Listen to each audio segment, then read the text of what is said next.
I thought everybody had an operation to get their dick replaced with a superior metal dick. Better metal dick. Like the new Transformers theme song. Transformers, better metal dicks. Late at art, but true in heart. Mr. Mayo's Art Gallery. Opening sometime soon in 2020. Designs for sale coming soon at a website. Help support early digital designs and art with concept ideas and critiques within the hashtag I made this channel. Ask about digital art and prices. Or don't. Ask about references and thoughts. Each piece sold separately, starting small about $1.50. Pixel work currently discontinued. Warning, plans may change. Hey everybody, welcome back to the Radio.wave podcast. Are we starting? Yeah, sure. Why the fuck not, right? We're ready to go. Fuck it, we'll do it live. Today we're joined by some very special guests. One that you're very familiar with, and one that you goddamn should be familiar with, but who hasn't been formally introduced in a podcast yet. My metal dick? I am not. You see, there's a lot of context that has to now be explained in the podcast if I'm to keep that in. All right. No, it doesn't. No, it doesn't. She's got a better metal dick. That's all y'all gotta know. Anyways, first, I want to announce the return of a person who has been in podcasts before, but hasn't been in one since we relaunched the podcast. Juno! And that's no, that's Ian, aka Justice. hello. Second, I have Lady Lazarus, who is my wife. You guys have already known her for a while, but she hasn't been on a podcast yet, and we weren't married before, and now we are. So, hello, Lady Lazarus. Married? Let's get a divorce! When did y'all get married? I don't remember that. Yeah, Were you even there? Come on. It's not I like just- you gave him your shirt or anything. I would have invited you, but we're not really friends, per se. That's true. That's true. You're just like that third party who comes into our bed sometimes. Oh, I do come into the bed. That's for sure. I feel like of all the podcasts we've had so far, this one is just all over the place. This is a mess. Already. Just like being married to me. I would know. You would know. Come on. All right. We've been So- married. I guess what we're going to do is today's podcast is kind of mostly themed around storytelling. And the way that that's kind of tying everything together is that we wanted to have a podcast to talk about things that we're into that we don't normally get a chance to talk about as a part of Bro-Op things, like fan fiction and role-playing in video games and role-playing in tabletop games. And just the nature of storytelling in general in a more serious way. We've done that a little bit with movie stuff that we've talked about. Go ahead. I need to know something before we go forward. What's the rating of this podcast? Triple X. I would say this is rated M for just don't say jizz too many times. Why'd Okay. you leave this lube on my desk? It fell out of my ass. I did. It did. It did. Where did you want it? I don't know where I got it. I stood up and it fell out of my ass. I don't know. Oh, fanfic's already started. It's funny that we say all this because there are several running jokes in the Bro-Op community that have been tied to this. Okay, let's talk about this. Will started some joke that I constantly get pegged, like that Candy pegs me. And In quotes, joke. and Will also started this bit about me having an insufficient foreskin. And now some bastard on Reddit constantly tags me in pegging and foreskin related things. Got that 3 skin. Artemis, are you the one doing that? God damn it, stop that, Artemis. Artemis, the real MVP right there. Also, our podcasts are sponsored by the Undead Hosts, which is a Patreon tier that we have that you can also buy a la carte through our arcade. That's how you put lube in Jesse's ass. And whenever... can you just hear me? Just, all right, we got a show to run, guys. I was like, Yeah, I can. whenever you pledge at any of these tiers, you get not only to listen to these podcasts live, but also the ability to share with us a script for a paid channel ad that we'll read out loud on the podcast. And I've been desperately trying to get people to get us to say silly shit. And sure enough, finally, they were like, wait a minute, if we post like really bad fan fiction, will you guys read it? And I was just like, yeah, but it's got to fit within the span of 20 seconds. And I can already tell we're going to be really crunching hard to get these into 20 seconds, but we're going to try. So have you guys decided which ones you want to read? All I clicked out of those. Ian, I'm going to go ahead and let you start with the top one. We'll work from there, okay? Wow, cool vagina, shouted Tails. Tails took out all of his penis and balls, which were already ready, and he jumped right into her invitation-only parts. Tails jumped up and down with his penis inside her, cheering like a boy teen and shaking his fists in the air like the Rocky movies, and Cream was happy because she was not a love expert, too. Make more room! We've got company! Oh. Screamed Tails. And then he was able to stick his balls in, too, under his penis. Christ. All right, I'm going to take this next one. This next one's from Shakura Sender.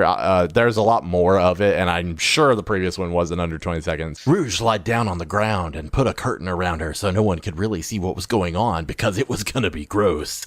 They could see a baby start to come out of her butt, and it was crying a lot. Everyone wanted the baby to shut up because they were just trying to have lunch. Mrs. Lesson, who was the school nurse, said, "Get out of my way, kids. I have to help this baby get out of Rouge. Babies are too weak to do this by themselves." Mrs. Lesson went behind the curtain and helped pull the baby out of Rouge's butt, and it was still crying. Could you believe it? Could you believe it? Candy, why don't you do the last one? It's not fan fiction. It's just an actual set of channel ads. Send it to me again, because I Just don't know pull what Discord happened back to it. up and click the message that I already sent you. I don't know how to click a message. Ever heard of Bionicles? No? Then fuck you. Now enjoy the podcast. I love Bionicles. Bionicles are dope. Dude, they were dope ass. That's what tricks you into getting a new, better dick. I remember Bionicles were the start of my downward spiral. I was Their just gateway like, drug. I was just like, if I can build a man, why can't I build a penis? Why can't I build a better penis? So this is the woman I married. Why'd you do that? That was dumb. With that out of the way, we're going to start our podcast about storytelling by talking about what I feel like is a shared interest from all three of us, at least at varying parts of our life, which is the writing and reading of fan fiction. So what I'm going to do is I'm just going to ask you in general, how did you get into fan fiction? What were some of the earliest things that you read? Porn. Same. I'm in the same boat. I mean, I wish I was kidding, but I was like 12, and I'm pretty sure the first fanfic I read was like Inuyasha, and it was porn. Dang. Okay. Before we go any further, those are considered lemons. Yes. That's how I found it. Yes. Yes, lemons. Lots of lemons. I read a lemon last night. They're great. But now you have to talk about limes, because limes are a thing too. Yeah, there's like a whole acidic value to fan fictions. I'm trying to pull it up real quick. Did you not know it was porn at first? No, I really didn't. I was just reading. Like, I don't even know how I found it, because this was pre-Tumblr and all that shit, where you would just go on the internet. And I think I just searched Inuyasha and, like, art type shit and found it that way. Yeah.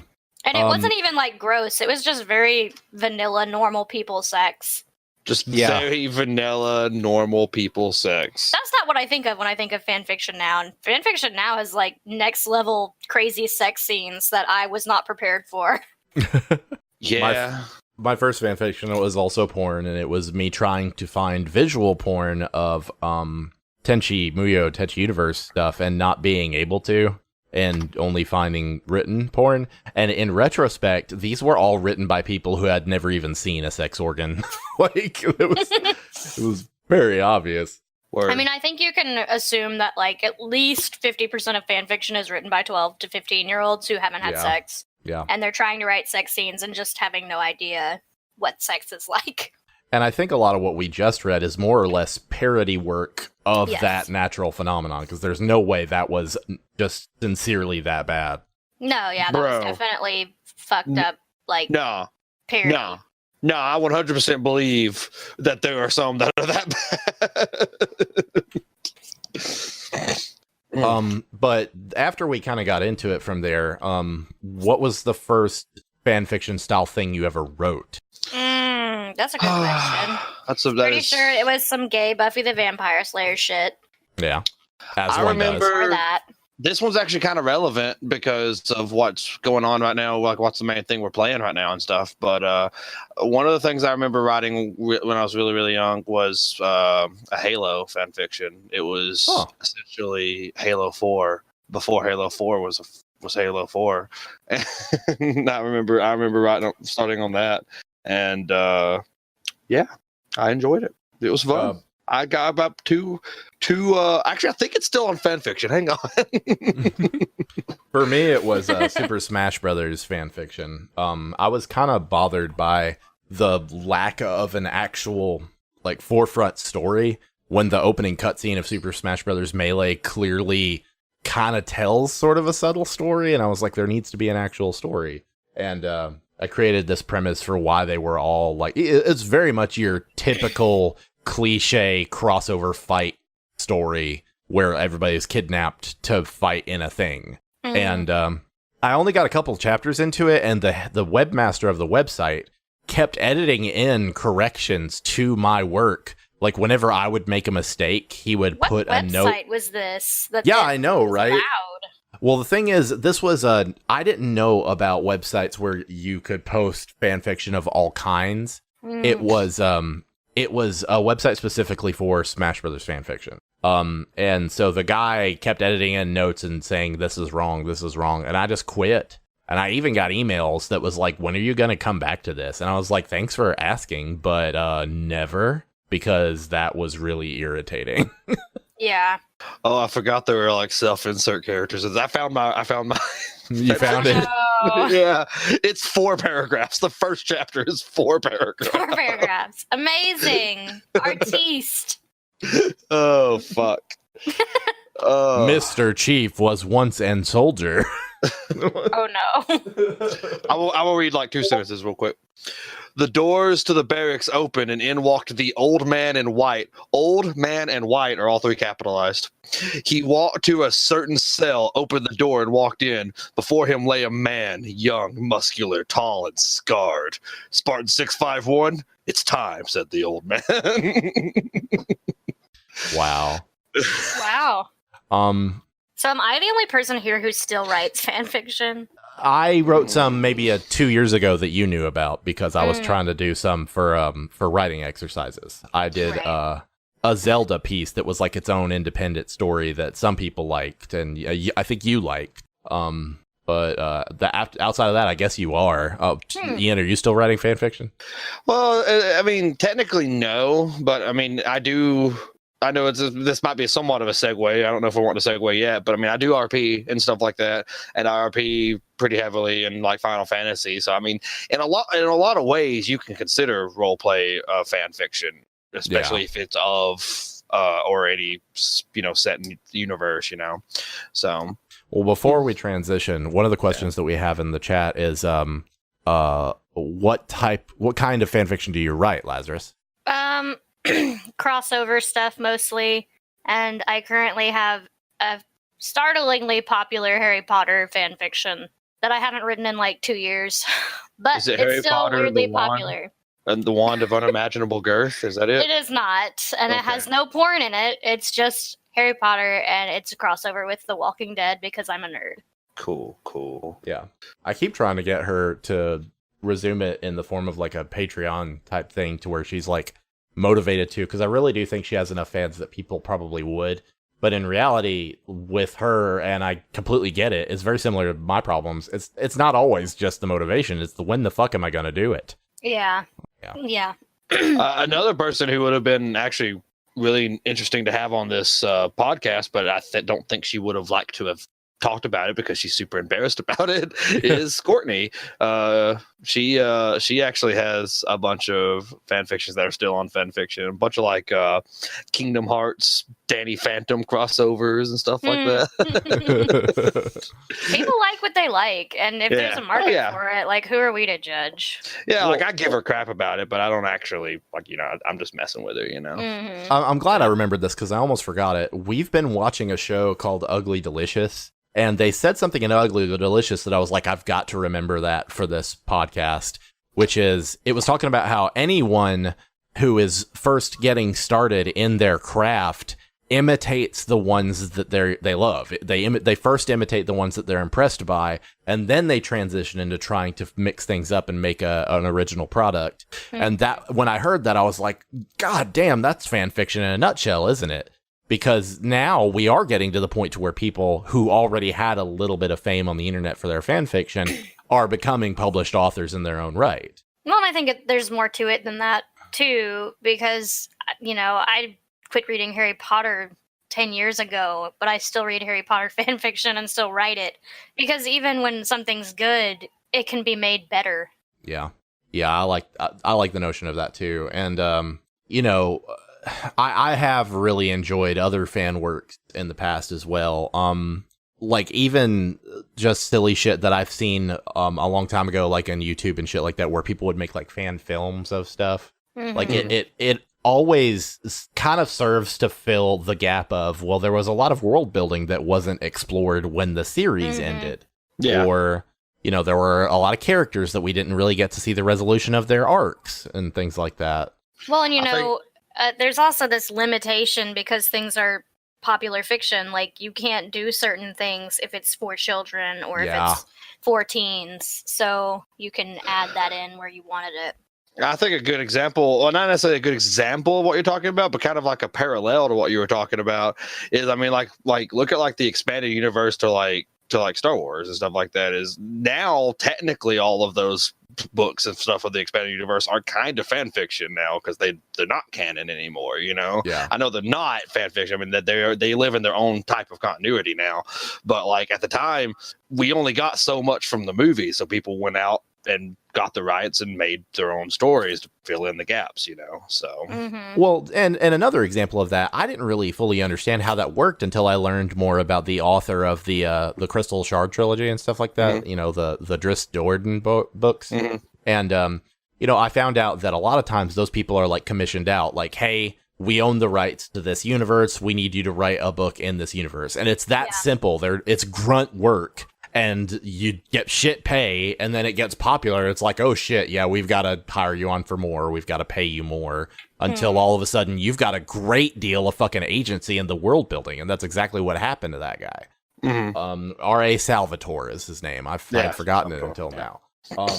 But yeah, like, I'll give you yet another example. And by the way, guys, if this is the busiest that our podcast chat has ever been, and I appreciate it. So if we forget to acknowledge something, just bear with us, because typically we kind of pause and take questions every now and then. I'm really appreciating having so many of you here. Thank you, Shakuris. I appreciate that.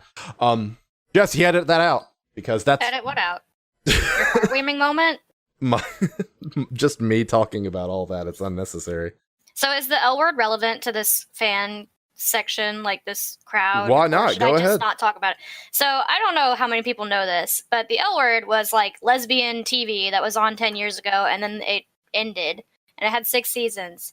And yesterday, the reboot of it dropped, and it's very strange to me that it's on again, because it really got dragged pretty hard for being insensitive to gay issues, even though it was a gay TV show, which I find funny.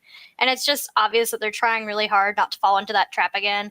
But it feels a lot like a 20-year-old's fan fiction of the L word from the past made better. Well, it feels like, because of the nature of storytelling now, and because these stories wind up being these huge franchises, you're unlikely to continue to get the original creator or creators for the, like, extended continuation of it. So like exactly what's going on with Star Wars now, where a lot of people are like, oh, it's not real Star Wars, it's not canon, it's not George Lucas, which, you ask me, you can piss off.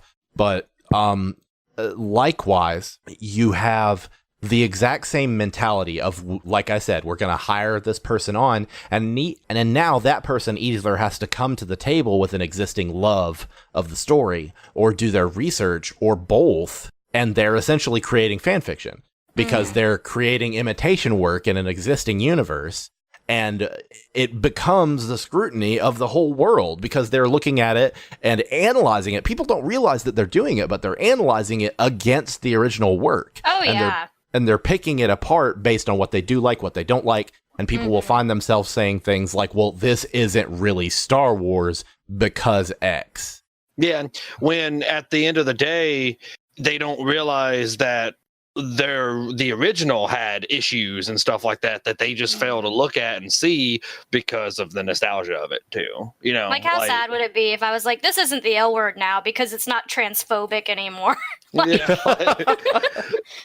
I will like say, a lot of issues that people have with like newer Star Wars and stuff like that are issues that were in the original movies and the sequel and the prequel trilogies that they just don't talk about because they're like, oh well, those were amazing movies, those were perfect, you know.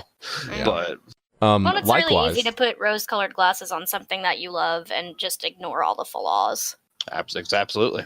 Likewise, I've been guilty of doing it very recently, and this was not a story, this was a game, but I did have that issue where I said, you know, this doesn't really feel like... Oh, I started getting echo again. I don't know where it came from. I'm sorry, don't know if it was me or not. Okay.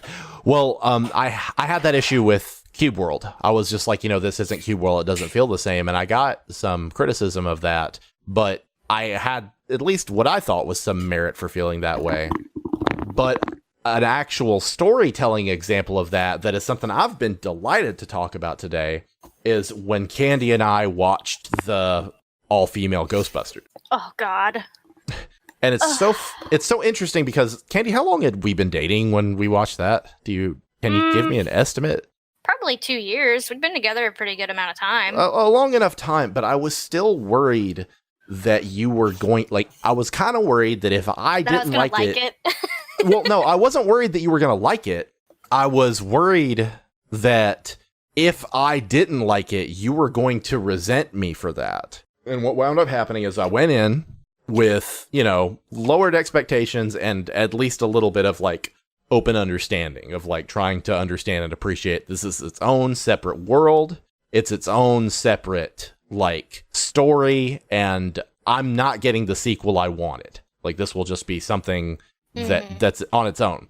But they did several things in that movie that to me were they did several things in that movie that were right, that we enjoyed, but they did several things in that movie that to me were like, did you intentionally sabotage yourself as hard as possible? Yeah. Because that's the thing about continuations in not just fan fiction, but in like real, like main canon sequels is, you know, trying to have those callbacks, to not only motifs that people enjoyed and jokes that people enjoyed and characters people enjoyed, but also, you know, the existing storytelling. And what it wound up doing, and it being an all-female crowd was not what bothered me. It was the fact that those actresses, not all of them are even terribly funny. Like, I think one of them I really liked, and you'll remember the name of the actress. I've forgotten her name. It's Kate McKinnon. Kate McKinnon's the only... Kate McKinnon. And she's pretty much the only person who ever delivers, like, funny, and it's because she's so weird. Yeah. Like, she's funny because she's weird, not because she's hamming it up. Yeah. And her character was excellent. But the film kept making little references to the original canon that was deeply upsetting to me. Because it was like, all right, y'all, I geared up to let all that go. And now you're kind of halfway acting like it happened and just stepping on it. Like, hey, here's this cameo from this character. The cameo kind of makes it feel like that's a person in the universe, and it kind of doesn't. Like, you know, they brought in I'm gonna have to go back and edit in to make myself not look like an asshole, but I very often forget the names of the actors from the original. We were talking about this the other day. Bill Murray. Bill Murray. Okay, we can start with Bill Murray. Understand. How do you forget Bill Murray's name? Dude, I don't know. Listen, I found out recently you don't even like Mexican food that much. If we're going to have this divorce, we're going to fight first. I just love that that's what you think is like a big deal. Like, yes. Mexican food? You weak. It's you delicious. Weak as hell. You're taking me to Mexico. You take yourself, bitch. Bill Murray. It was Bill Murray. Bill Murray. God Bill damn, Murray. this is the least organized podcast I've ever run. Bill Murray has a cameo in this, not as his character from the original, but as like a skeptic. And it's just like, okay, yeah, I get it. And then they like kill him off like immediately. And it's just like, all right, that was kind of weird. That kind of did something to me. It was almost like a disrespectful jab at me for being a previous fan, but I kind of tried to move on. And then another actor from it, the one that was also on Saturday Night Live, Dan Aykroyd. Dan Aykroyd, has a cameo where he's just a cab driver, but he's a cab driver who makes these references to the others. He has clear understanding of the vocabulary his character used to use. He understands all this vocabulary about ghosts, and it's just like, guys, that's too far for a bit. Like, you've pushed my suspension of disbelief. I know you're just trying to crack a joke that this guy knows more about ghosts than these girls do, but instead it's making it sound like he's the original character from the other movie. It's playing with my emotions a little bit. That's not even the part that bothered me the most. Go Like, the ahead. part that bothered me the most is, people are walking into this movie going, but why the Ghostbusters gotta be all women? Like, why? What's the point? And they never address it. They never have a real reason. It's just, hey, we're ladies and we're friends, so let's hunt ghosts. And I get that you don't want to address it, but you have to. Like, that's the time you're in. Yeah. Well, that's the thing. I think it sounds really nerdy to say out loud, but people need a storyline justification for these things. They need exposition. They need things to be explained to them so that it's easier to accept that. I mean, take any time a person gets fired or a person dies and they have to like recast.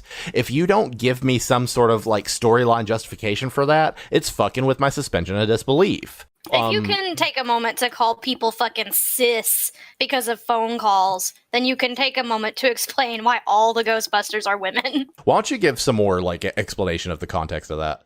As in sister. Like, when you don't want to have to explain through further scenery that this person is their sister, they call them sis, which is not something you ever do in real life, ever. When I was watching the movie, I was just like, a lot of this is not bad. Like, a lot of this is halfway decent, and I could probably enjoy it if it weren't for all of these semi, tangential, referential things to the original series. Like, I'm already trying not to think of the original series. So I remember a few days or weeks or so after I watched it, I was like, this could have worked as a main series sequel if they had made some tiny adjustments. And then it would have made at least some sense that they were these characters, because you could have had them be. Go ahead. But why didn't you want to think of the original? Because I have the opposite experience. Today, when I was watching that L Word reboot, I was like, man, I want to know about what happened to the original people. And I was so excited when I saw them in it. I was like, oh, look at them. They're back. That's amazing. I'm so excited. So why didn't you want the old people to have a moment in it? I wouldn't have minded their moment if it wasn't so ham-fisted. There were so many of them that it basically made me go, okay, you had no trouble getting them. Why aren't they a part of the story? Yeah, Like, I'm with you. Like, if they're down to be in the movie, make them be their characters, but let them be. Well, and have more than like a story. cameo. Cameos are so pointless. Especially a cameo like what Jesse was talking about. That's useless. It means nothing. Yeah. Like, he's some cab driver who knows so much. Why? Who cares? Like, True.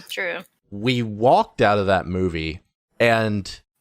We're bitching. We're just bitching up a storm. But the thing is, like, we were at one point in the movie, you kind of touched my arm, and without even really needing to talk to me, you knew something was wrong. And you're like, you okay? And I was like, no, I don't think I am. And when we left, I was scared to ask, but I was like, how did you feel about it? And she was like, oh, it sucked.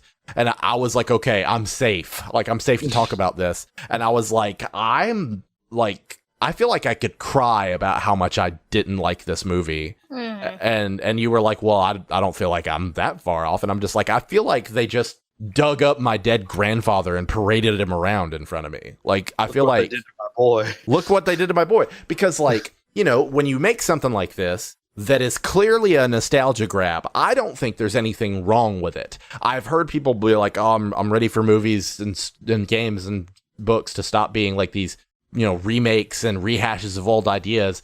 I don't necessarily mind it, because you give something enough time, and it is really enjoyable to see something refreshed and brought back. Nostalgia is fun. So I'm not that bad about it, but like, there's a right way to do it. You're paying tribute to the original while also continuing forward, like without necessarily just handing me the same thing, but also without blatantly disrespecting the source material. And to me, that's what that was. It was just a fucking mess. It really felt like a Ghostbusters film written by someone who had only seen pictures of it. Like it didn't necessarily feel in line with the original. Not even the humor did. Like, there was humor there, but it was this crappy fucking, like, SNL spin-off movie humor that we've got too much of already. Yeah. So, with that said, people go ahead. Yeah, I actually want to address what people are talking about in chat. Go. That's cool. Yeah. The Mulan I actually don't really mind Disney's remakes. I'm a huge like Disney movie fan. I've always loved the cartoons and the animated movies and stuff like that. And there's a lot about the Disney remakes that a lot of people don't really understand. Mm-hmm. First off, the number one reason they're even doing them is because their copyrights going up on the movies and on the rights for the movies.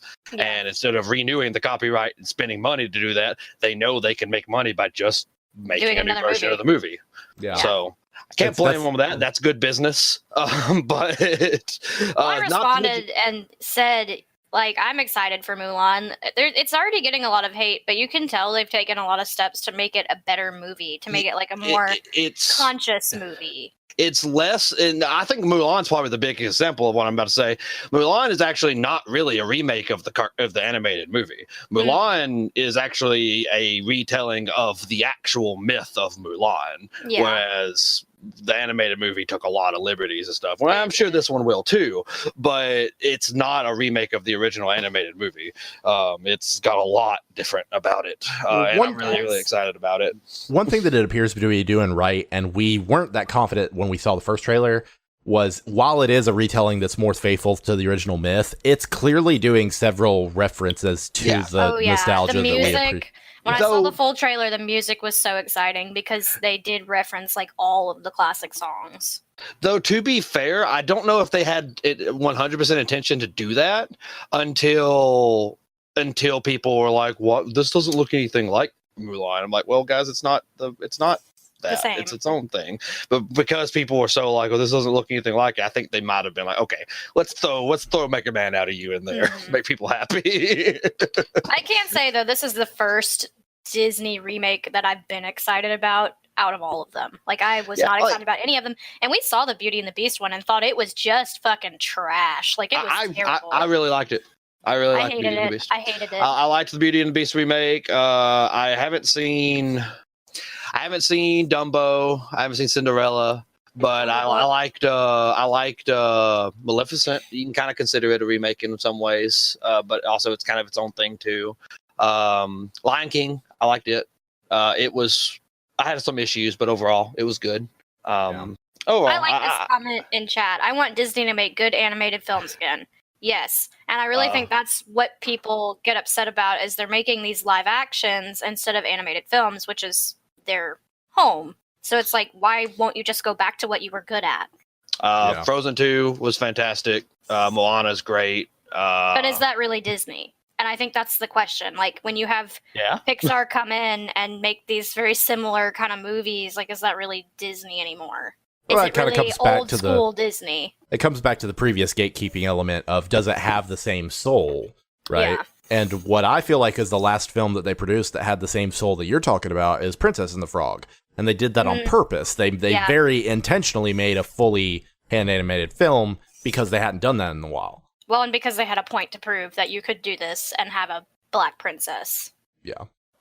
You know, while we're on that topic, you know, we've got several different possible ways we can do this next transition. But I guess what I want to start with is, you know, we've talked about the right way and the wrong way to do a reboot for something.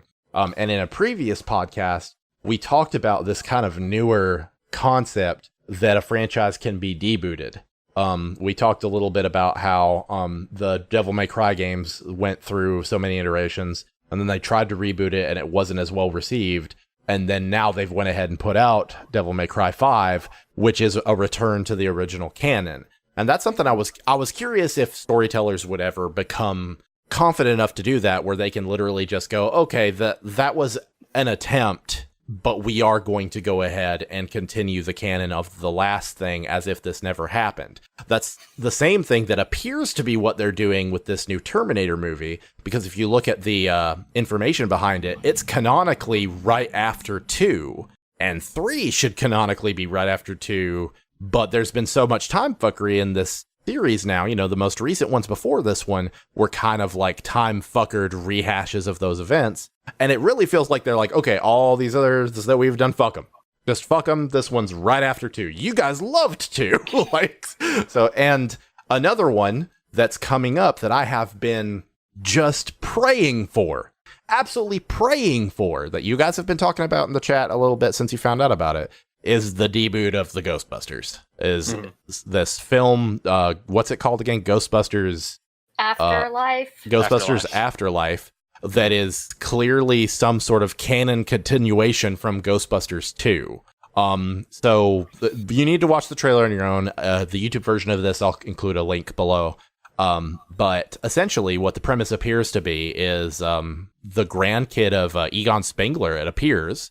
Their family has moved out to this place in the middle of nowhere and has taken over his like farm apparently, and it's slowly becoming obvious as this is where all of the like legacy Ghostbusters shit wound up getting stored. And thank you so much for sharing that in chat for the people who may not have seen it yet. I thank you for that. One thing that this trailer does that I have seen time after time, and I am not ready to judge it yet because I love it. But there is a very formulaic way to drum up nostalgia in Are you going to talk about the 80s music? Because I was just about to bitch about the 80s music. Why don't you go ahead then? I am so tired of trailers digging up some 80s music, giving it some little twist, and putting it in a trailer, and then being like, look at our movie. If you love the 80s, you're going to love this movie. Look at our twist on the 80s. The 80s weren't great. I wasn't alive then, but I know they were full of cocaine and drugs and violence. Like, I don't. 80s sound amazing. It's so annoying to me that you can just formulaically take a song and go, look, it's the 80s, and people will buy it. Like, it's boring, and I don't like it, and I'm tired of hearing these same fucking songs because it's just like the same 10 songs in every trailer. Yeah, that's become a trope of trailers, is not only like this cover of a pre-existing song or remix of a pre-existing song, but the slow creepy cover or remix of a pre-existing song. But I love them. Like, I know you hate it, but I love it. Since the 2000s. Like, are you not bored now? I'm bored. Yeah. It's funny that everybody says the 80s is the new hot circle jerk. Tune in to my upcoming supercut of our 80s themed D&D game. But something else that the Ghostbusters trailer does that, again, I recognize as being formulaic, but I still love it, is it will throw in really nostalgia-grabbing sounds as key elements of the pacing of the trailer. Like, you know, we had the Ghostbusters reboot with the women, you know, and it looked vaguely Ghostbusters, but it was clearly trying to be its own interpretation. But then you have this movie that's just using the exact same sound effects from the old movies, just immediately recognizable siren sound, immediately recognizable proton pack sound. It just looks dead ass straight out of the old movies. And that does something for me. It definitely gives me that memory boner. Yeah, no, I agree. Like, whenever I was watching it, I'm not nearly as nostalgic about the Ghostbusters as you are. But I did enjoy the movies as a kid. I was a little older, you know, I'm not a little older. I was a little younger than. Whereas they're kind of the foundation of my childhood in a way. So, but again, though, like I saw comments saying it, and I noticed it whenever it was like people just like comments like as soon as that siren hit, and I was like, I get it, like, yeah. I think the dog needs to potty. Okay. Well, tell you what, Candy, do you want me to take it and we just take a pause? Do you want to take it? What do you want to do? Let's do a pause. Okay, let's do a pause. We got to take our dog out real quick. Ian, you can keep chat busy for a second if you want. What's up? It's the All Justice Power Hour. What's up, boys? I run this shit now. If you have any questions for me, fucking keep them to yourself. Tomato. I agree. Tomato. We kind of already segued past it, but one thing I do want a comment I was going to make after Lady Lazarus said what she said about the 80s music and stuff was at the end of the day, we may not like it. It's kind of my mindset about the Disney doing the remakes and stuff like that. We may not like it, but it's making them money. And at the end of the day, if you legitimately want them to stop, then you got to vote with your wallets. I mean, as long as it's making them money and it's working, they're going to continue doing it. I know I'm not saying it makes it okay. I'm not at all saying that it makes it okay. I'm just saying if you want it to stop, that's the only way you can, is by not letting it make money. So, but just a TED Talk. Thank you for coming to Justice's TED Talk about money. And there's also the fact that not everyone's going to agree on what's good and what's bad. Some people who think something's just absolutely terrible, other people are going to think it's good. Kind of like me and what we were just talking about with the Disney animated movies. Some of my top 10 favorite Disney movies were released in the past decade, and I think they still have that same soul. Now that's up to other people's opinion. If they don't agree, that's fine. But Hello. Oh, hello. I'm having TED Talks. Anyway. Hi there. But yeah, at the end of the day, again, the main two things I wanted to say were, you can vote with your wallet if you don't like something, and some people are going to like things you don't. I mean, at the end of the day, that's just how life works. So yeah. God, you know what that reminds me of? What's that? That guy that fucking jumped my ass over Dragon Ball. Oh, fucking! I remember exactly what you're talking about. Yeah. Can we actually talk about that for the podcast for a second? I don't give a fuck. I mean, I'm not friends with him anymore. I unfriended him. This is relevant, because it was for Dragon Ball Super. And Dragon Ball Super is a continuation of Dragon Ball Z. And it's by the original creator, but you can tell he's almost writing fan fiction of his own work. Because, it's not got the exact same style anymore in terms of the storytelling. He's kind of gone in a different direction with it.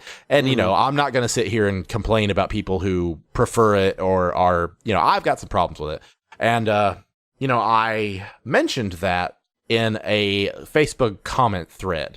I was like, it's a little too silly for my cup of tea. Like, the tone is very yuck. And I know that when the English localization hits, it'll be more serious. And the guy was just immediately trashing me for even wanting it to be more serious. He was talking about he was like, "Do you remember when you had the Dairy Squad and shit like that?" Yeah, and he was just really being an asshole and saying that the show's not meant to be serious, this, that, and the other. And I was just like, man, I disagree. If you go back and watch the English localization that got popular on Toonami, which is a big reason why a lot of us even give a shit about Dragon Ball, it's way more serious. And so I'm excited for that. Take care, Artemis. Thanks for listening for a while. See you, Artemis. And he continued to be a dickhead, and basically every friend that I have came to my rescue and was just like, "You are a dumb bastard." And I didn't expect that, and it was dope. Yeah. At the end of the day, you're right. I mean, what we grew up with, the English translation of Dragon Ball is meant to be taken seriously. The music, from the music to the way the dialogue is, everything like that, it's meant to be a serious tone story. There are funny parts. You've got the Ginyu Force posing, and you've got stuff like that. Yeah, sure, absolutely. There's funny parts, but it is supposed to be a more serious narrative. Oh, my entire race was fucking murdered. That's hilarious. You know what I'm saying? Yikes. But I mean, and that's what you said that really made me want to talk about that. Is you cannot like things, and other people can like those things, and you don't have to attack them to consolidate your fucking religion. It's gonna be all right. Great example of that is they rebooted Charmed last year, and I loved the original, and I couldn't even get through the first episode of the reboot, and people really seemed to like it, and I just didn't say anything. Enjoy it, have fun. It's just not what I wanted, because it wasn't the same. Likewise, you like the Sabrina reboot, and I fucking hate it. Well, you made a noise. Do you want to expand on that noise? That one's tricky because I do think it touches a lot on the same, not really mood, but some of the same, like, fun, quirky elements as the original, but it doesn't really have that. So it really does feel like an entirely different show. So I can see how you wouldn't like it. Yeah. Kuros, to answer your question in chat, Charmed was a TV series running in the 90s about 3 witches. Very much in the vein of like Buffy the Vampire Slayer and other relevant shows in terms of tone. And again, just a lot of they keep snatching up these shows and trying to reboot them for a modern audience, but you also have to consider the original audience. They're going to be a lot of the ones that you're watching it. You're rebooting it. You're rebooting an existing concept, for God's sake. Like, if you really wanted to capture these young viewers, you'd be making something new. So yeah, you do have to pay at least a little tribute to the original. I do think it's kind of fun that, like, witches are making a comeback. Like, all of these witchy themed shows from the 90s are kind of coming back into the forefront. And that's interesting. Like, I wonder if that's just nostalgia doing that, or if it's like a sign of the times and witch hunting feelings. Yeah. So we were last talking about Ghostbusters, I think. And are there any other like reboots or continuations that we wanted to talk about before I transitioned into the next thing? Well, one other thing I wanted to point out about the Ghostbusters trailer, the trailer is there is that part, kind of talking about how it's a deboot and everything like that. There is that part where the guy's like, "There hasn't been a ghost sighting in 30 years," and you're over here like, "But what about 2016?" You're like, "There hasn't been a ghost sighting in 30 years." I do appreciate that because. You see, I had my own kind of interpretation of what a Ghostbusters sequel would look like. Like, whenever I was talking earlier about how they could have reframed the Girlbusters movie as being a direct sequel, I think they could have had it to where you find out about halfway through, oh, holy shit, this is a canon sequel. Like, did you just call it Girlbusters? And I've been calling it Girlbusters for years. But it's not Boybusters, it's Ghostbusters. Like, they're both still Ghostbusters. So this is where you decide to be offended. After this entire shit. Like, You're shit. You're shit. You're Listen, shit. I'm gonna come in there and kick your ass. I'm gonna throw spaghetti at you. I'll just eat it. No, June will eat it. Regardless, all of us trying to say is that I think it could have been a really refreshing realization to halfway through it be like, oh shit, this is like a canon continuation, and everybody's just forgotten about the original Ghostbusters because that's a thing that was already happening. Like in Ghostbusters 2, people had moved on with their lives like there hadn't just been a supernatural fucking disaster. Because New York. And I like this notion that like these supernatural events, like, people do forget them over time, but instead the direction they're going in is, no, this shit happened, but the younger generation doesn't know anything about it. And that's realistic. I do like that. I loved hearing him be like, there hasn't been a ghost sighting in this amount of time, like you're talking about, because it's just like, it kind of hits you with this, oh, fuck, this world is a world that had to deal with the aftermath of 2 different near ghost apocalypses. Yeah. Like, that's kind of fucking fascinating to me. And another thing I love about the trailer is the part where you're seeing like news recordings of the news doing those events, and it's just scenes from the previous movies. Like, it's really, really cool. But I like, it kind of goes with what you're saying. I like that you have to realize, oh, this world dealt with this. Like, I think that's cool. There are a couple of major things in the trailer that I didn't observe until I'd watched it twice. First of all, did you recognize the name on the mines as they're going in? Shandor. And Ivo Shandor is a very important part of the Ghostbusters world building because the Ghostbusters video game that was supposed to essentially be the 3rd movie in terms of plot continuation ties together that the architect that made the building from the 1st movie is essentially responsible for everything that happened in the Ghostbusters lore. Like, he was like this cultist of Gozer or whatever. I don't think that the game will be canon, but I do think that's kind of the direction that they're going in. And also, there's a part where you clearly see a claw of one of those fucking beast monsters, like the Keymaster and the Gatekeeper. Yeah, and I didn't observe it until the second time I saw it. So, obviously, we clearly saw Slimer. Like, that like, you could have probably paused that video to tell that was fucking Slimer. But yeah, I'm really fucking excited for it. I hope it's not just references to the original. I'm not saying that I want it to be only that. I hope it does build in some new original shit. But Well, something again, me not being nearly as nostalgic about the Ghostbusters, I don't know if this is accurate or not. But I had seen some people talking about how there's references to the cartoon in this because there's a part where the turret gun comes out and she's like, "There's a gunner's seat" or something like that, and they're like, "That's actually never in the movies, but it's in the cartoon that the Ecto one actually had." Don't make me cry.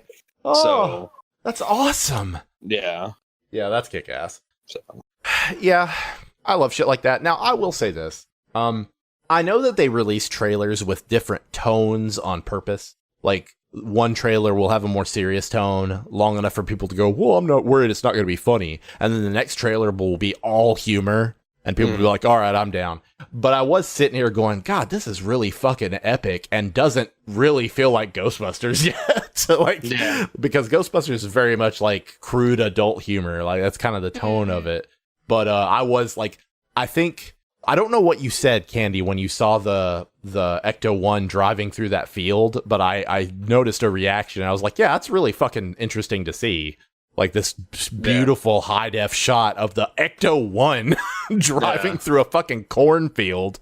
I just really love the setting change because, Ghostbusters is so characteristically New York, and now it's in a farm. Yeah, I like that too. Good move to pull. Yeah, because that way you can still have your callbacks. You can still have the things that keep it true to the heart of the franchise. But now you're basically guaranteeing that you're not making a cookie cutter sequel, because you've got too much new and exciting directions to go in. So from there, unless you guys want to stop me, I want to transition into something that I'd say Ian and I have a little bit more experience with than maybe Candy does. And that's the notion of roleplay in both tabletop games and online games, and just like forum roleplay and things like that. And in the bedroom. No, we're not talking about bedroom roleplay today. Oh, I hate it for you, but we're not. That's specifically why I asked at the beginning what the rating of this podcast is going to say. I mean, if you want to talk about your roleplay experience, you go for it. Well, now that I've got the blessing, I'm just kidding. Ian, what first got you into RPing?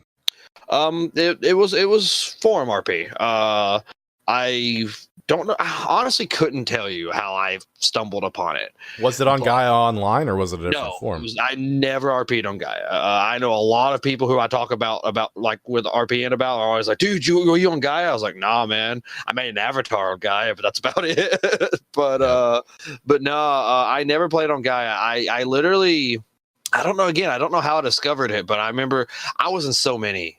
Dude, like, I have such vivid memories of being in Kingdom Hearts forum RPs, Naruto, Bleach, Trigun, Inuyasha, Avatar: The Last Airbender, so many different sites. I had there was a Bleach site. Now I like to think I've gotten a lot better at RPing since then, but there was a Bleach site that I was a part of that me and this, like, one of my friends at the time had over like 800, and I think it was like 860 pages of a single story we were doing of that forum, on that forum.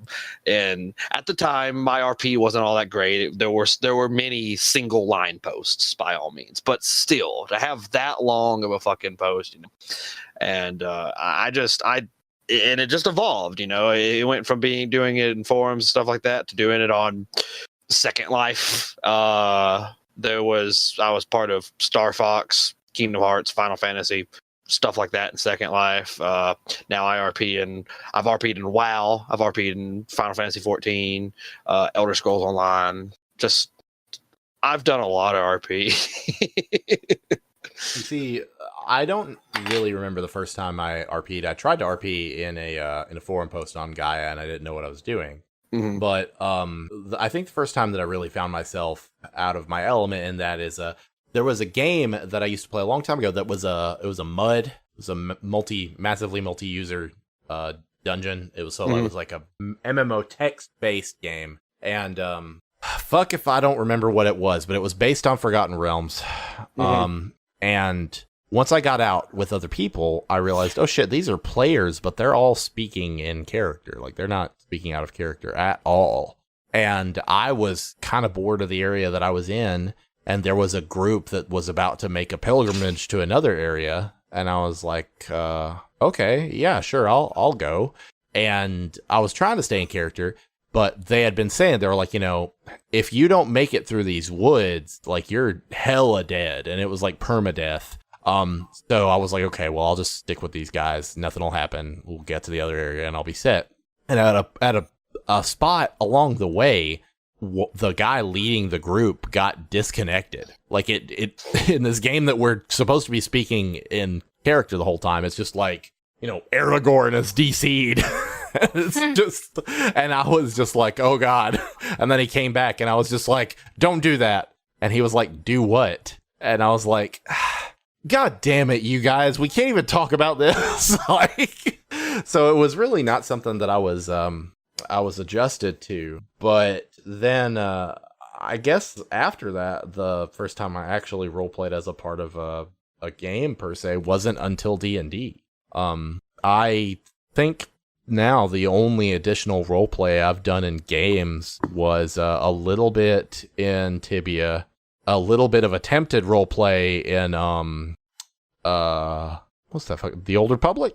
Oh yeah, I've done an Old Republic as well. Yep. Yeah, a little bit of that, and but I wasn't ever really into it. I think I like it a lot better in at the tabletop setting because I understand the function of like using rolls in order to determine victory and loss conditions, or else you really are just playing pretend with your impenetrable force field, like it seems like tabletop games provide a framework for that sort of thing so that you're not just like, well, my force field is invulnerable to all other forms of attack. Well, some even like video game and forum based stuff like that, role playing, we do use rolling systems in. Like sometimes like we have a bot in like on our Final Fantasy Discord where you can actually roll for things and stuff like that, and we'll roll in game as well too. There's an emote for rolling, which we'll do sometimes. But really, once you get like a nice group that you think you can like trust and stuff like that, and that they're good about being good at stuff like that, you can get good with like people being like, I'm trying to find how to describe what I'm trying to say here. People will respect, to make the story good. Sometimes my character needs to take a blow, or yes. Like that. Yeah. Yes. Like for example, my Final Fantasy 14 character is he's a strong character, like in like storyline wise, but he's currently missing an arm. He is missing an eye.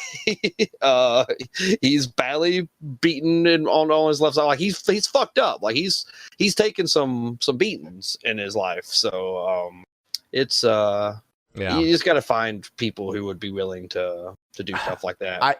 I think successful roleplay, in order to do it correctly, to tell a unified story, you have to be able to sacrifice a lot. Yeah. Like you not just fucking eyes, but like also the spotlight, and victory and things like that. Bless you.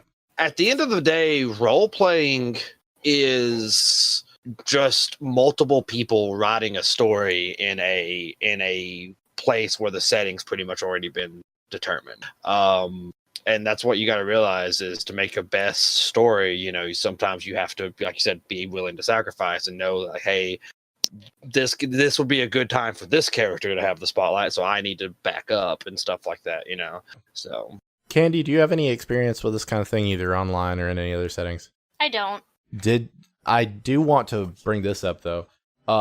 So Candy has never played D&D with us, and I want you to tell me a little bit about your experiences with your brothers playing D&D. They're nerds and they're boring, and they're gatekeepers, and I was never invited to things.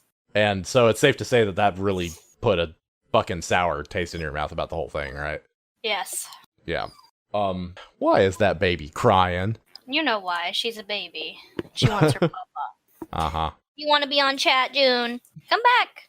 Oh, she rolled over. I've never had a chance to play D&D with Candy. I would love to, but that's actually what I wanted to segue into, is that because roleplay is a component of what is also still a game, you run into a lot of differences of opinion of how things ought to be handled, and it's so fascinating that it is very unique in terms of the kind of conflicts that it brings up.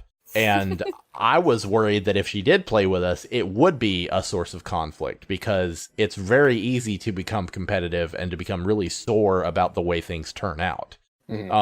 We'll probably soon have another D&D Green Text video talking about a time when that happened in one of our D&D games. We've had several moments in our D&D games where it made sense for something to go down one way because of the story, but nobody was having it. For example, who in chat would willingly allow a pure good person and a pure evil person to be in the same team? Because my dumbass let it happen, and it was the source of a lot of conflict. It can be done. It is hard. Both parties have to know what they're doing. Yeah, I agree. We had like in my game that I played as Xander, my dragon who got cursed to be a wood elf. He was lawful evil at the beginning of that game. And by the end of the game, and there were people in the party who were good. There was some good people, there were some neutral people, and then I was the I was the only one who was actually considered evil. I was lawful evil. And by the end of that game, my character was, I think I would consider him chaotic neutral, because he changed throughout the game. He became, the party had an effect on him. It changed him completely, and he actually ended up falling in love with one of the other party members. So, it changed him vastly, because before the game started, he hated humans and like humanoid races and stuff like that, but ended up falling in love with one. So it was a really fun character, and he was fun to role play. And I liked seeing his evolution through. Whereas in my game, I had two players who wanted the freedom to do what they want. And if I ever intervened for the sake of the story, they took it very personally and thought I was not letting them do what they want.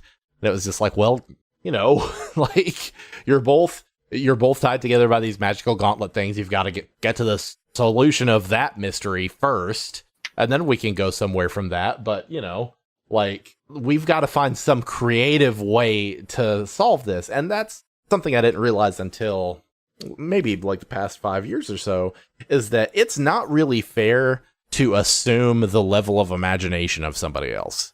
Like, that sounds very rude and like arrogant, but if you assume everybody around you is capable of imagining things in the same way you are, yeah, you're gonna get fucking pissed off, because it feels like they're just not doing it. Like, it feels like they're just being an asshole, and then you realize, oh, they really don't know what to do. They really can't conceive of what to do next. And like, I don't think I've ever played a game with people with that had no imagination. I have several players that claim to have no imagination, but they're fucking wrong because they've got it. It's just varying levels of it. Yeah. So I feel you. In that instance, neither of them really had the imagination to figure out a IRL conflict-free way of dealing with it. Like, in game, there could be as much conflict as needed to be, but they kept having IRL conflict over it, and it's just like, guys, do you not understand how this shit works? This is an imagination land. Like, this isn't real. Yeah. That's one of the number one things, is that at the end of the day, people need to remember that it is just game. It is fiction, so they need to understand that, like, just because my character might be in love with your boyfriend's character, that doesn't mean I have anything to do with that character. It doesn't mean I share those feelings for your boyfriend. You know what I'm saying? I mean, it might mean I'm gay, but but that doesn't mean that I actually have feelings for that person. But it does. But that's actually something that has come through in my games before too. Is that actually with Xander, with that character, the character that he fell in love with, it was another one of my friend's girlfriend's characters, and he got a little jealous at one point about it. But I'm like, dude, it's a game. I don't actually feel these things for her. It's just a game. My character feels for her character, but there's nothing else there. Like, that's all. But there are people who do take it a lot more seriously than that. There are people who do. It can be hard to keep them separate sometimes. It's just, but there are just so many creative solutions to that. Yeah. Like, for example, A cock cage. no.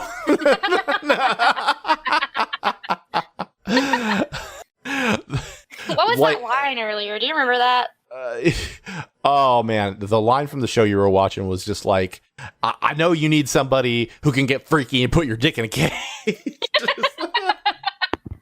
To me, though, like the obvious solution to shit like that is to ramp down the details, to continue to roleplay the same thing, but to heavily ramp down the details. Just like, and my character flirts with your character. Like, Yeah. oh, well, are there specifics? There are not. Like, But my that's character. so boring. Like, there's got to be a good middle ground where you're not pissing people off, but you're Yeah. still having a fun time. Yeah, and I feel like we found it eventually. It was that, we toned down like anything, like what we were doing, but we didn't stop. We didn't just be like, okay, suddenly these characters don't like each other anymore. Like, Well, that's good. yeah. But in fact, we've done a "Where Are They Now" style thing for that game, and they ended up being the reason Dragonborn are a thing in that universe. So that's kind of cool. But and that's like the opposite of what happened in our game, where Jaeger and Courtney were both playing. They were girlfriend and boyfriend in real life, and for some reason, it was just understood that they were a thing in the game. Like, it was never never developed out. It's just all of a sudden the robot and the squirrel woman are sleeping together. No, at no point is it acknowledged. And he even tells her, he's like, I'm gonna go pay this witch to give me a penis for a night. And she's like, okay, cool, go do it. And it's just like, guys, are we gonna talk about the fact that y'all are apparently fucking now? And Jaeger's just like, no, not yet, we're not. I'll try to make sure that that's in another. You know what? No, because we can't. We've already finished talking about that. Okay, to hear the whole story about that, they were in another town, and it was like a big festival type thing, and he wanted to compete in these like festival games, and they're like, well, they don't let like anybody who's not like a human in this festival. They're kind of racist. So he paid for a potion that would shapeshift him, and he was like, is this gonna give me a dick? And I just kind of rolled a dice behind the screen, and I was like, you'll just have to find out. And I rolled low, so it didn't. But he straight up, this guy who is a good character was like, I am gonna kill this woman. It's like, I paid to be full man, baby. And I was like, oh shit, you can't find her. She's gone. She is gone, dude. She bailed. She knew you were gonna kill her. There were a lot of moments like that in that game. That's just like, really, y'all, just out of nowhere, you're gonna be a completely different character. It's making me uncomfortable. Yeah. Well, to be fair though, I do think that does fall into the not necessarily curse, but like the restriction that picking alignments does. Because sometimes you don't know how you're gonna play your character when you first make your character. Yeah. It's not until you start playing the character that you're like, oh, I'm a dick when I'm this guy. Yeah. So yeah. I don't like the nature of it. Like, for example, Shakura says, I've always found alignment to be a little bit more of a suggestion. To me, it's just like, roleplay your character, get a feel of who they are, and then play that out. And if they have experiences that change their character, then follow those experiences. But I do not like the notion of having a penned down alignment. That's ridiculous to me. I do like it as a framework of like, okay, how do I think I want to play this character? Do you think that you will ever play D&D? No, I don't. Sad. I am. I think you'd be great at it. #sad face. I have no interest in it. Like, I already have such a difficult time sitting down and making time for writing. Like, why make time for something I don't really have an interest in? I get it. And I'm not gonna, I think we've had this conversation before where you're allowed to not be interested. I'm not ever gonna harass you about it. It's, to me, it's more like just this pipe dream of like, God, that would be dope though. But I get it. That's all. Divorce. Don't know. I'm divorcing you because you don't like Mexican food. Oh, fuck off. I'm Don't gonna. talk to me unless the camera's rolling. I'm gonna fuck off with my dog. Oh, fuck you. I paid for that dog. I also paid for that dog. No, you paid rent for that dog, so ha ha. Hey, the dog that I currently own, someone else paid for, but it's my fucking dog, so I don't care. So, Well, I am not complaining because that's one thing I like about the way we've done the podcast since we sort of rebooted it is that it's much more freeform, and only having 3 people in voice makes it less of a clusterfuck, but y'all have pushed it to its limits. So we have talked about everything on the roster, but if there's absolutely anything else we want to talk about, we can fucking do it. We had a lot of fun talking about movies, and I didn't even necessarily expect that to happen. Laz has had a lot of fun posting semi-relevant memes in the ticket Not perks relevant. They're just funny. another game I just randomly remembered RPing in that was fantastic was Lord of the Rings Online. That actually probably has the best, like one of the best role-playing communities, just because they take it as seriously as they do. Like, if you're on a role-play server on Lord of the Rings Online, if your name is not, like, lore-friendly, they will just delete your character. Like, and like, if you're playing on a role-play server, that's the way it should be. You know what I'm saying? Like, you shouldn't, So you don't can't play be- on that server if you don't want it to be that way. Like, So you can't be Beta Ray Bilbo. no, you could not be Beta Ray Bilbo. But it was really cool, and I really enjoyed it. And another really cool thing that you could do on that game was you could actually play instruments. Mhm. And some of my favorite role playing, like, actual moments were there's these things you could download. There's this program you could download that you could take any song that you had on your computer and pretty much turn it into a MIDI format, and then make your character in the game play it. Mhm. And there was a guild in Lord of the Rings Online called the Lonely Mountain Band, and all they would do was go to different taverns and inns and play shows, and it was so cool. It was That is so really awesome. fucking cool. You know, I'm glad you brought that up because it's the same audio format. It wasn't exactly MIDI. It was like a game-based audio format. The same audio format that Starbound uses. Oh, yeah, Yeah, cool. yeah. I found that out whenever a crew was making music for us and for our streams. Candy, is there any fictional TV you've enjoyed lately? I mean, all the TV I watch is fictional. Not true, because your ass has been watching fucking reality TV lately as well. Oh god, don't tell people that. Don't tell people I watch that. I'm not the father. More like the really bad Honey Boo Boo continuation. It's really, really bad. I don't know, what have I been watching lately? You keep up with it more than I do. All right, you've been watching Prodigal Son. Oh my god, it's so good. Oh, I Mhm. love it. It's really good. If you haven't watched that yet, you should. I finished all of it in a day. I'll So finish what- all of you in a day. All right, come on over. Whoa. Sorry, Jesse, it's just role play. You can't take it serious. Can't take it seriously. Thanks for coming to the podcast, everybody. I got spaghetti. Jesse, don't be that guy. We're just role playing, okay? He says as he's plowing my wife. Oh boy. Oh, I don't like the tone of that, Missy. Just call me Missy. All right, well, we've been talking for an hour and 30 minutes. I feel like that's pretty solid. I'm still hungry. Excuse me. Ew. It's been a pretty solid podcast. Don't worry about it. It was just role play. It wasn't really This is me. role play. That was just role playing someone who burps during podcasts. Oh, but no, yeah, I feel you. I'm hungry. I want to go get food. All right, wonderful. Thanks everybody for coming out. I really appreciate you. Thanks so much to Artemis, Shakura Zender, and Mr. Mayo for providing ads for today's podcast. If you are pledged at the Undead Host here, or if you buy an ad through our arcade, you need to hook up and let me know, and I'll read whatever you want me to read, as long as it's not something I don't want to read, and then I won't read it. That's basically how the rules go, because I'm not worried about people making me read stupid fucking fan fiction. I'm worried about people making me read shit that's going to get me canceled on the internet. You're canceled. Yeah, I won't read Jesse. that shit. Don't worry, you're just role playing as I'm just role-playing. as a YouTuber. I was just role-playing someone who says the N-word 7 times in 3 seconds. 7 times in 3 seconds. All right, everybody. Good night. Thank you so much for attending. I appreciate you. All right, love you all. Bye.